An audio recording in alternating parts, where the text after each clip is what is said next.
Hi there. Thanks Oh, for giving hello. us this time. I was first asked to moderate a panel, and then it became one person. So I kind of, in my non-digital style, would call that an interview. But now I know in digital terms, you call it a fireside chat. Welcome to the Fireside Chat, Zoran. Yeah, let's fire up. Let's fire up. So let's get started. So do you believe all the rubbish of this previous guy? I didn't pay attention. Who was the previous guy? Oh, you think my boss? Okay. Well, yeah. Let's see if we can dispute some of the stuff that he was saying, and hopefully I'll still have a job by the end of the interview. Let's start very basic. From your perspective in general, what is digital? I think it's a term that we, again, maybe us consultants or somebody else invented when we got tired of using the term internet. Probably it's the same thing. Now we're building digital businesses there, but actually they're all internet businesses before. So, but joking aside, I think what digital really is, in my view, it's basically the lifestyle. Everything we do now is done, or mostly stuff that we do is done digitally. The way we interact, the way we engage, the way we communicate, the way we make decisions are pretty much influenced digitally these days. So that's my interpretation and my formulation of what digital is. In view of what does it really mean for somebody that is linked to a communication company, telco and so forth, it's basically everything that we can deliver onto a screen or onto a set of screens. In our case, probably mobile, but then also you'll still have a couple other screens that we need to worry about. So everything that can actually end on these screens is probably what should be considered digital. It's interesting. So because you're associated with Axiata, it gives you a unique perspective of what you view as digital and the potential companies you want to target or invest in. I guess the next natural question is, as a subsidiary of Axiata, what do you view as the most positives? What are the most negatives? I mean, there's a lot of positives, I would say. Karel alluded a little bit in his presentation. There's a lot of assets that we can leverage, bringing into digital ventures. Correct. So access to the customers, access to the distribution networks, the relationships and the knowledge of the customer we have.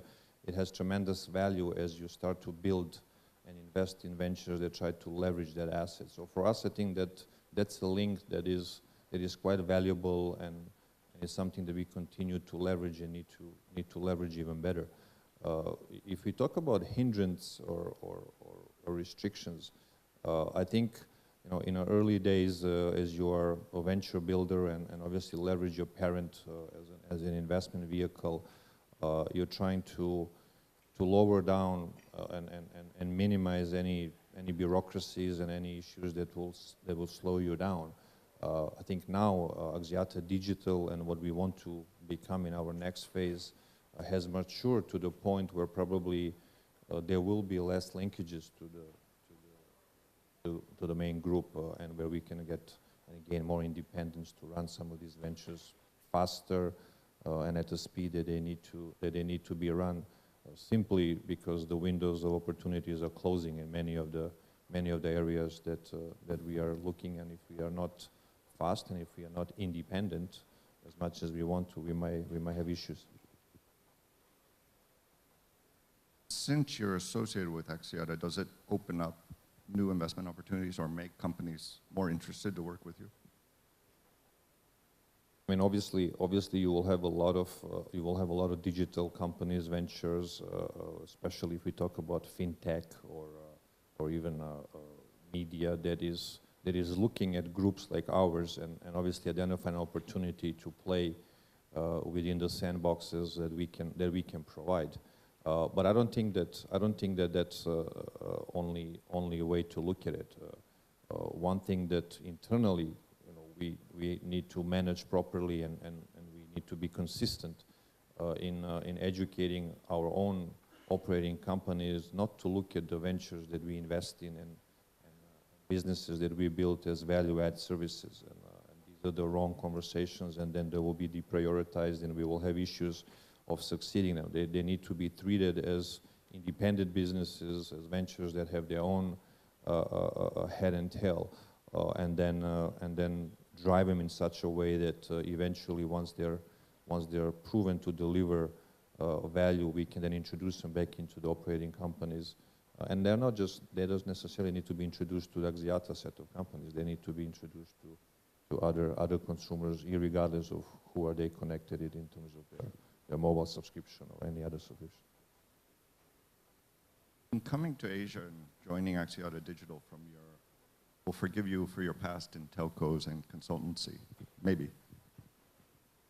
What has been the biggest surprises? I mean, I've been in Asia for 16 years, correct? So you're right. I come from an internet background in Eastern Europe, had the opportunity to work in internet and telco in Singapore, Dubai, yes, a little bit of venture into consulting. Coming into this environment, obviously, I knew Karel a little bit from the past. He has identified and recognized something of a value to be part of this team. I was excited of how Axiata Digital was structured and how well supported the idea of running a digital subsidiary, a digital venture, compared to what we've seen of some of the other regional groups that have tried and obviously have a questionable success around it. I think we have the right support for what we are out to deliver. I think our mandate is very clear. And now it's really, getting the best talent around these ideas and taking it to the market. So for me, it was exciting, really, to be here, and I don't see any issues.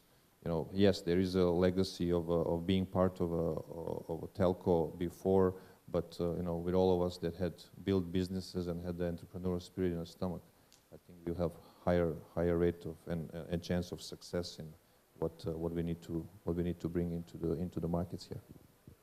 Cairo mentioned a bit. To compare the digital companies you're working with now and your telco, what are the organizational and mindset changes needed to be successful, given they're fundamentally very different businesses and very different focus? I mean, I think there are two components, two that Karel said he's not going to dive too deep, and as a chief executive I understand, but as a chief strategy maybe I can be a bit more bolder. So he mentioned the governance and the shareholding structures. I mean, listen, we are in a digital world, in the internal world where things are fluid and things are changing and businesses are adopting on monthly basis, and obviously the shareholding structure around entities like this and governing this needs to be at a different speed, at a different mindset. You can't have, and I say this before, and I hope it's not going to hurt anybody, but we can't have accountants sitting around the table and asking you, can you deliver the results on the next shareholders meeting? I joke and says, yes, I can deliver results on next shareholders meeting 3 years from now, because that's how digital works, not on next Monday, correct? So the mindset of who we have around the table, what they also do for us. You want to have shareholders not just to report into, but also shareholders that actually have a clear task to go and do something for you. Source for talent, source for funding, open doors when necessary. I mean, these are the type of individuals that in these ventures you want to have around, and also be able, as Carla mentioned, be also able to replace them when their task is complete and when the goal and milestone is achieved. It's okay, rotate and get into the next set of shareholders or advisors that you work with. So that's probably what we ought to do, and there's no shame admitting to it. The talent needed for so different. Is it harder for you to attract the people? I mean, I think we are taking a bit of pride that 84% of our staff is non-telco, but it's not easy. It's very difficult.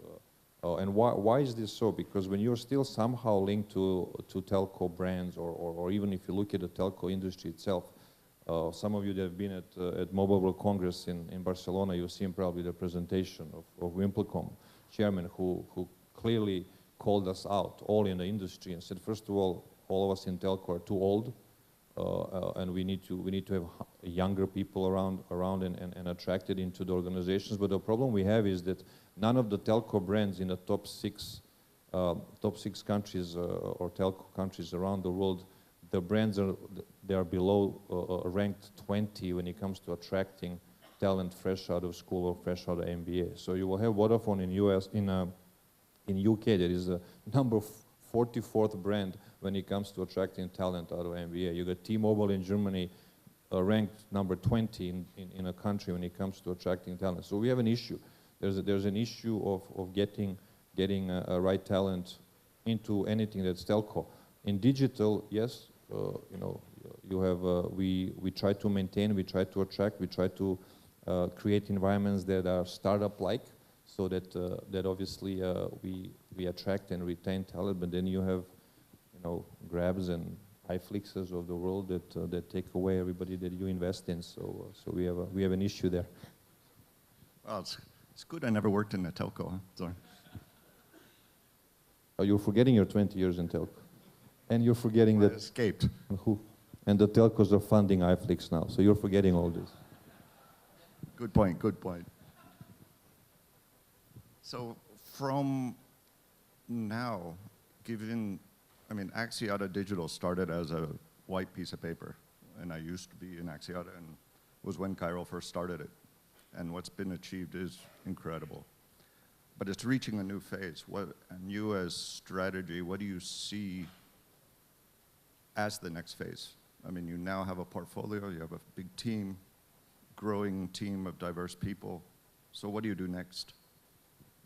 There are a couple of strategic imperatives that we are working on, and obviously the shift that we are creating. Karel mentioned and showed obviously the portfolio of 32 assets that we have.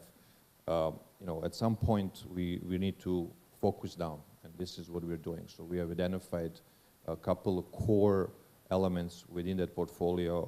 One obviously being the digital financial services, because I think there's a big role to play there, and I think we have the right to organize ourselves and our ventures in order to win. And the second is something around the digital entertainment, media, advertising. So I think the focus areas will continue to be there. These are the areas where you will see a lot of announcements and probably a lot of work, and probably where we will double down some of our efforts and investments. Other areas are going to continue to be interesting, to explore, to invest, to maybe test and learn. But for us, strategically, we need to focus. That will also allow us to attract talent. That will also allow us to attract additional outside investors, not just investments that are given to us by our parent.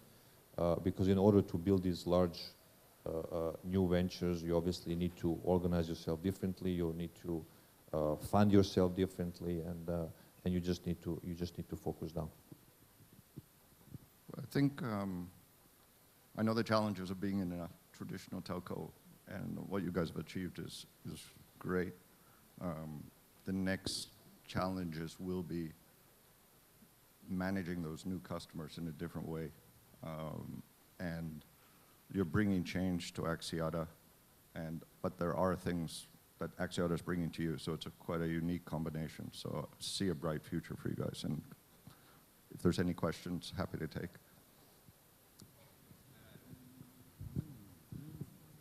I'll go again. You have a fantastic use case within the Axiata footprint in terms of the 9 markets, and arguably in a competitive and a declining telco world, customer retention, customer attraction is key. And what you offer to the Axiata footprint as a digital company could be phenomenal tools. But there could be a bit of a difference in thinking where you want to be open to all telco subscribers in every market. Whereas from an Axiata perspective, you may be guided or pushed towards some preferential arrangement with an Axiata subsidiary. So has that come up? How do you balance it, and how do you strategize at the board level where you have an Axiata view and you have an Axiata digital view? So I'll answer one part, and Karel, you can also answer from your angle. My view is following. I mean, we obviously had a original mandate, and investment thesis was to invest in businesses and adjacencies that will add value to the core, which will address exactly some of the use cases that you mentioned, where we can clearly measure the impact, being a reduction of churn or increase on ARPU and so forth. But we can't stay within that framework and in that mindset. The ventures and the moves that we are making now are not necessarily only related to adding value to the core business. In order for us to succeed and for us to be a recognized player, somebody who is a venture builder, somebody who is an investor in the sector, we need to take down the barriers of just working within our footprint and within our group, and start to explore areas where we can actually collaborate, not just be independent and allow this to be access to subs and consumers from other operators, but actually do and build ventures together with some of the other operating groups. Telco is a fantastic sector. I mean, we have an opportunity to demonstrate to the world that actually you can get behind the same idea and work with your competitor that also has recognized that, listen, in order to fan off iflixes of the world and other OTTs that are coming and riding on us, that actually we can combine resources together and actually build ventures together and see if we have a bit more muscle around the table when they come around. Well, let's end on that note. Thanks a lot. Thanks. Thank you.